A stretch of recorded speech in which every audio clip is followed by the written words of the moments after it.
Bonjour à tous, je m'appelle Sophia et cette vidéo concerne les principales énergies archétypales astrologiques pour la pleine lune Gémeaux, dans l'axe Gémeaux-Sagittaire, et puis ensuite aussi pour la période allant jusqu'au 28 décembre.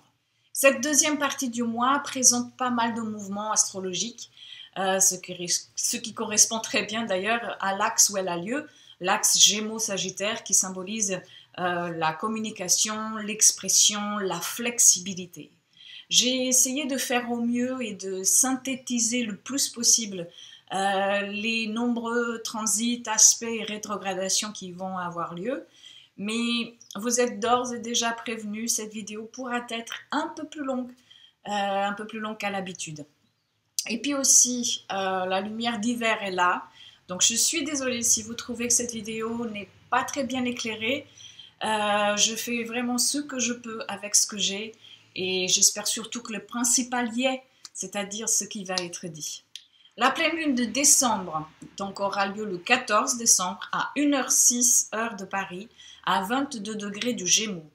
Cette pleine lune sera plus fortement ressentie par les signes mutables et surtout si vous avez des astres ou points personnels de votre thème dans le dernier décan de ces mêmes signes, entre 20 et 24 degrés du Gémeaux, de la Vierge, du Sagittaire et du Poisson. Nous sommes arrivés à la pleine lune. Cela représente la moitié de cette lunaison, la fin de la période croissante et le départ vers la période décroissante au niveau émotionnel. La lune réfléchit la lumière solaire et cela indique également que la pleine lune est toujours un moment miroir pour la conscience. C'est le moment aussi où une certaine clarté nous permet de mieux observer ce qui se vit intérieurement, justement parce que maintenant il y a cette réflexion venue de l'extérieur. Et pour beaucoup d'entre nous, parfois, c'est par ce moyen-là, c'est cela l'unique façon de mieux arriver à contacter sa propre part d'ombre qui se retrouve maintenant éclairée et à découvert. Une pleine lune peut aussi être une période d'aboutissement, de transformation ou d'échéance. Cette pleine lune en Gémeaux est dans un signe d'air mutable, donc changeable, et l'énergie est volatile, rapide et dispersée. Ce qui veut dire qu'il va falloir être clair en soi, mieux, faire le vide en soi pour arriver à identifier ses priorités. Cette lune en Gémeaux contacte plusieurs planètes. Tout d'abord, elle sera opposée à Saturne, qui est en face, dans le signe du Sagittaire. Ensuite, elle contacte aussi Uranus en Bélier, Jupiter en Balance, Mars en Verseau et Chiron en Poisson. Donc autant dire que c'est une lune parfaitement Gémeaux, c'est-à-dire un peu partout à la fois. Donc tout ceci nous montre déjà les capacités qu'il va nous falloir vêtir d'une certaine manière, c'est-à-dire la souplesse, la polyvalence et la pluralité entre autres. Les aspects d'Uranus, Jupiter et Mars sont des aspects harmonieux, qui nous donne la possibilité de construire à partir des informations que nous recevrons dans cette deuxième partie du cycle. Uranus en Bélier nous incite à aller de l'avant avec les éveils qui sont en train de nous révéler à nous-mêmes. Le trigone de Jupiter en Balance à ne pas oublier la nécessité de collaborer ou de participer chacun à notre niveau, que cela soit au niveau collectif, mais aussi au niveau de nos relations interpersonnelles. Et le trigone à Mars en Verseau nous incite à ouvrir encore plus notre champ de conscience à un nouveau savoir, à une nouvelle vision de futur. Ces énergies reçoivent l'appui de Saturne en opposition, qui, dans tout ceci, nous demande de monter une nouvelle marche vers la maturité, pour nous structurer, et surtout bien sûr au niveau émotionnel. Chiron en Poisson incite la lune très mentale en Gémeaux à laisser entrer plus d'émotions, à se laisser porter par l'émotion dans un but réparateur, à faire une certaine pause mentale. Et cela impliquera pour certains d'entre nous de vivre cette pleine lune comme un moment où des révélations venues d'autres, ou justement, comme je vous le disais tout à l'heure, des révélations venues en miroir, soient là maintenant pour nous parler de nous-mêmes. Vous savez, quand nous ne voulons pas voir quelque chose, nos inconscients s'arrangent toujours pour nous faire comprendre les choses autrement, et la plupart du temps cela passe par des projections ou alors par des décisions qui vont être prises par d'autres, mais qui n'étaient qu'en fait un besoin profond de notre âme à nous et qu'elle n'a pas arrivé à faire passer à travers notre ego. Ces informations, révélations données viennent maintenant nous parler de notre immaturité et de nos blessures émotionnelles.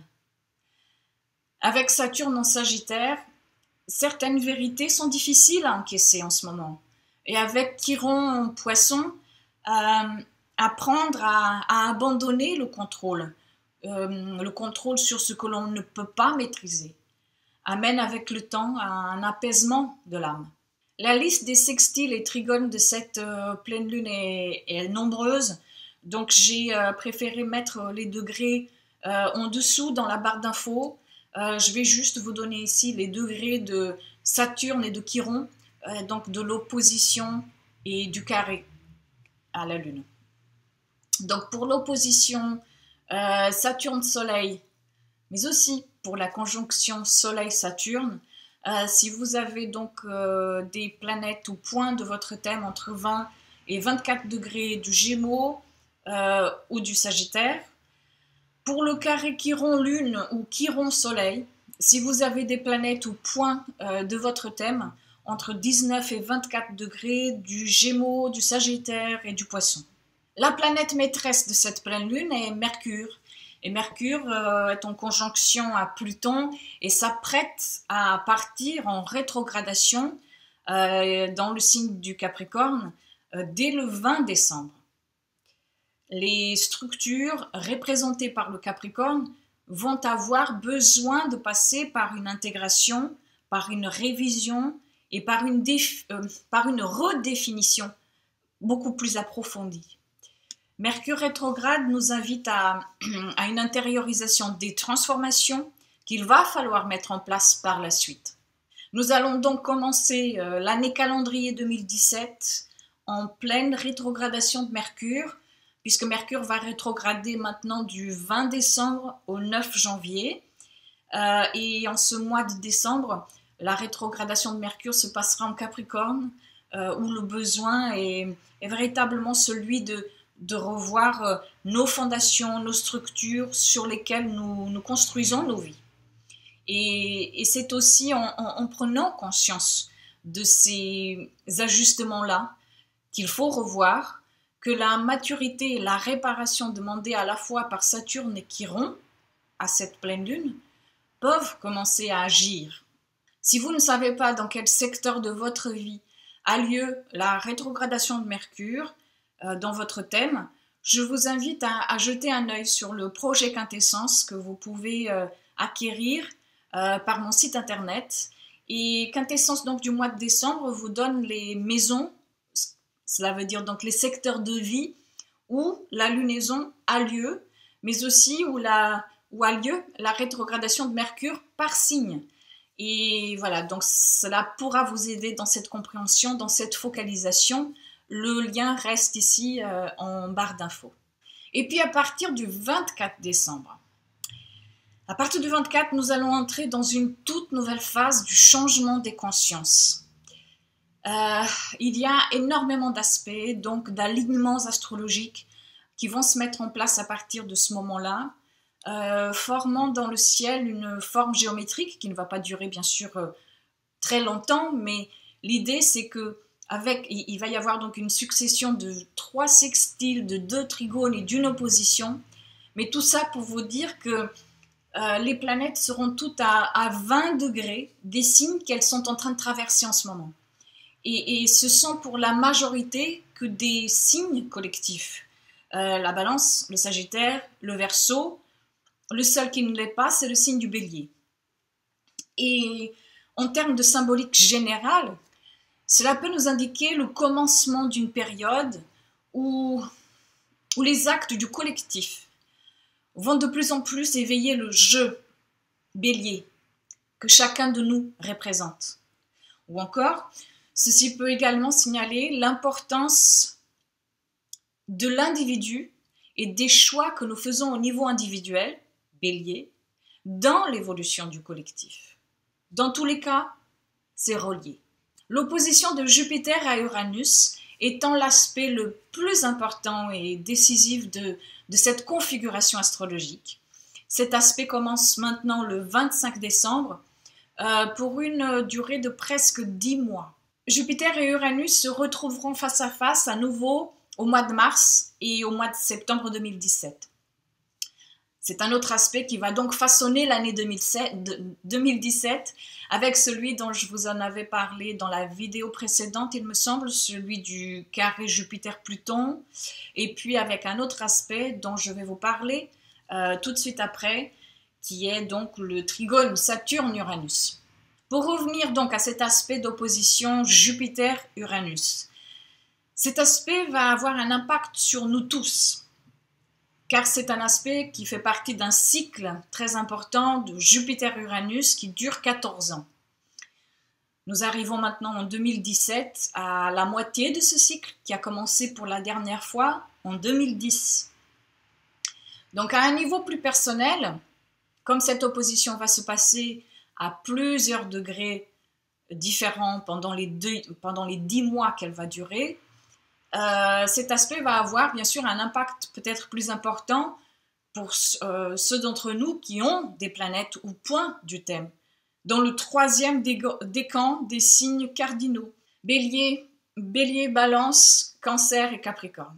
Uranus et Jupiter ensemble, c'est la soif pour ce qui est nouveau et qui fait grandir. C'est des événements et des situations venus de nulle part, mais qui font véritablement bouger les choses. Imaginez Uranus, planète de l'éveil, qui dialogue avec Jupiter, planète de l'expansion. Uranus, planète de la libération, qui dialogue avec Jupiter, planète de l'idéal. Uranus, planète du changement, qui dialogue avec Jupiter, planète de la philosophie et du sens. Vous voyez ce que cela peut indiquer comme possibilité à venir? Maintenant, imaginez aussi Uranus en Bélier, qui nous incite à nous libérer individuellement. Et puis Jupiter en face, en Balance, qui demande à trouver un consensus relationnel. Imaginez aussi Uranus, planète du détachement, en face de Jupiter, planète de l'augmentation. Donc il s'agit d'une opposition. Les énergies seront donc dans l'extériorisation de ce qui a pu commencer dans la projection. Et donc pour certains d'entre nous, ce qui a pu commencer en 2010 ou depuis 2010, que cela soit par une concrétisation maintenant ou par le besoin d'une réorientation de tout ça. Uranus et Jupiter ensemble nous font faire un bond en avant, un bond vers le futur visionnaire d'Uranus. Comme c'est une opposition, il va falloir maîtriser et arriver à un accord entre les énergies intérieures et extérieures, entre les énergies du moi et du soi, entre les énergies du je et du nous, entre les énergies de l'individu et du collectif. Donc il y a un monde de polarité à intégrer et en énergie ombre, cette dualité pourra donner lieu à des conflits et à des révolutions quand les vibrations d'une seule énergie souhaitent imposer leur vérité, Jupiter, à d'autres, Balance, en dépit de la liberté, Uranus, individuelle, Bélier. Parce que l'idée ici, c'est que le changement arrive, mais il nous faudra agir à notre niveau pour faire ce saut en conscience. À un niveau personnel, nous sommes aussi invités à croître. Et pour cela, à accepter de lâcher ce qui, d'une manière ou d'une autre, freine encore notre évolution. Nous sommes invités à nous détacher, à questionner et à apprendre, à intégrer de nouvelles données, à bouger, à redéfinir nos idéaux et à véritablement regarder le miroir que nous proposent nos relations, tout type de relations, afin d'avancer. Et puis le trigone entre Saturne et Uranus est l'autre de ces aspects importants de 2017 dont je vous parlais tout à l'heure. Et ici, ce sont les énergies du passé, Saturne, en harmonie avec les énergies du futur, Uranus. Les énergies de l'ordre, Saturne, avec les énergies de rébellion, Uranus. Donc cet aspect va lui aussi se faire en 3 parties. Le premier acte étant maintenant pendant la semaine du 25 décembre, puis à nouveau au mois de mai et au mois de novembre 2017. Ce transit nous donne la possibilité pendant toute cette période de construire une vision de futur plus en accord avec nos besoins du moment. Mais nos besoins d'âme, il est bon de le rappeler, parce que les besoins de l'âme ne seront peut-être pas les envies de l'ego. Saturne et Uranus en harmonie nous donnent la possibilité de laisser agir en nous l'ouverture à d'autres niveaux de conscience activés justement par l'opposition dont je viens de vous parler, l'opposition Jupiter-Uranus qui a lieu au même temps. Saturne et Uranus en harmonie nous invitent à laisser entrer de manières innovantes de concevoir l'avenir. C'est aussi l'acceptation du renouvellement qui devient très certainement inévitable, mais c'est aussi la possibilité d'organiser ce qui a pu ou qui pourra être troublé pendant toute cette période. Comme c'est un trigone entre le Sagittaire et le Bélier, il nous est demandé de utiliser maintenant l'énergie de l'expérience afin de prendre des risques. Et nous serons tous, bien sûr, influencés par cet aspect également, mais ceux d'entre nous avec des planètes dans le 3e décan du Bélier, du Sagittaire ou du Lion seront peut-être plus concernés par ce transit. 2017 s'ouvre donc avec ces aspects qui vont nous inviter tout au long de 2017 à ne pas rester là, à ne pas rester bloqués par le passé et à progresser à partir de challenges bien sûr ou d'événements qui pourront pour certains d'entre nous même être rapides et soudains, mais c'est la manière dont nous allons répondre à ça qui va nous conduire ou pas à effectuer ce bond en avant, ce bond vers le futur et à structurer ce qui n'était qu'au départ une idée ou un idéal. Je vous remercie vraiment beaucoup d'avoir regardé cette vidéo jusqu'au bout. Si vous l'avez aimé, si cela a pu vous inspirer ou vous donner une autre voie d'observation et que vous y avez trouvé de la guidance, partagez-la avec vos amis, vos réseaux sociaux, votre famille. Et je tenais aussi en ce dernier mois de l'année calendrier 2016 à vous remercier pour ces années, ces mois ou semaines de partage, que cela soit au travers des vidéos, de ma page Facebook, de ma newsletter ou encore si vous êtes un lecteur de Holistic Magazine. Je voulais vraiment vous remercier pour votre confiance aussi quand nous établissons un contact plus proche au travers des consultations individuelles ou par les cours en ligne, comme ce sera à nouveau le cas d'ailleurs avec le cours de l'année astrologique qui va arriver comme chaque année en début d'année, ou encore comme dernièrement avec le projet Quintessence pour lequel j'ai reçu vos merveilleux retours. Je vous remercie vraiment. Voilà, je souhaitais vous remercier du fond du cœur pour votre ouverture et pour votre envie aussi de vouloir toujours apprendre plus, car moi aussi, j'apprends énormément avec vous et nous sommes justement ici pour faire ça. Voilà, je vous souhaite de belles fêtes de fin d'année si vous les célébrez Et je vous souhaite aussi une magnifique pleine lune en Gémeaux dans l'acceptation de l'être pluriel que nous sommes. Ne l'oubliez jamais. À très bientôt.